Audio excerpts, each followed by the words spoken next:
সেনাবাহিনীর গাফিলতি রীতিমতো ঘুম কেড়ে নিয়েছে জার্মান সরকারের। যে সেনাবাহিনী দেশের নিরাপত্তা রক্ষা করে তারাই কিনা নিজেদের গুরুত্বপূর্ণ সামরিক সরঞ্জাম নিরাপদে রাখতে পারল না। এমনই এক বিব্রতকর অবস্থার মুখোমুখি এখন জার্মান সেনাবাহিনী। রাতের অন্ধকারে লরির ভিতর থেকে উধাও হয়ে গেল জার্মান সেনার হাজার হাজার রাউন্ড গোলাবারুদ। গেল 25 নভেম্বর রাতে বার্গ শহরের পূর্বাঞ্চলে এ ঘটনা ঘটে, যা দেশটির নিরাপত্তা নিয়ে ভয়ঙ্কর প্রশ্ন তুলেছে।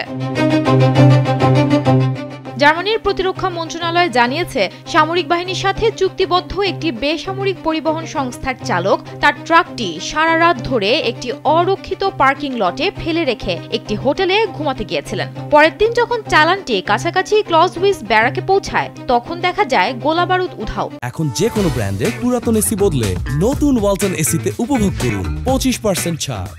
যদিও প্রতিরক্ষা মন্ত্রণালয় ঠিক কত পরিমাণ গোলাবারুদ চুরি হয়েছে তা নির্দিষ্ট করে বলেনি, তবে বিভিন্ন সংবাদ মাধ্যমের প্রতিবেদনে বলা হয়েছে চুরির পরিমাণ প্রায় 20,000 রাউন্ড। বিবিসির প্রতিবেদন অনুযায়ী এই চালানে ছিল পিস্তলের 10,000 রাউন্ড তাজা গুলি, অ্যাজল্ট রাইফেলের 9,900 রাউন্ড ব্ল্যাঙ্ক বুলেট এবং পাশাপাশি ছিল বেশ কিছু স্মোক গ্রেনেড।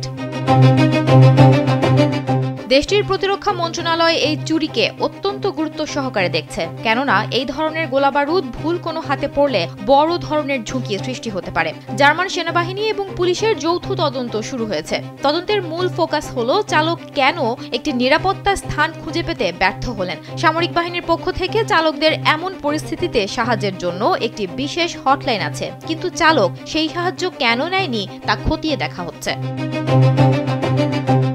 তবে এই চুরি কিন্তু প্রথম নয়। স্যাক্সনি আনহাল্ট অঞ্চলে গত কয়েক মাস ধরে একই ধরনের ঘটনার পুনরাবৃত্তি ঘটছে। আগস্টে বানবার্গে স্থানীয় পুলিশ 90 রাউন্ড গুলি হারানোর খবর দেয়। এই কয়েক সপ্তাহ আগে আইসলেভেনের কর্মকর্তারা 180 রাউন্ড গুলি হারানোর কথা জানিয়েছে।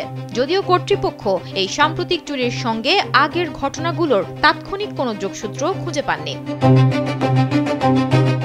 সুমনা মোস্তফা, কালবেলা।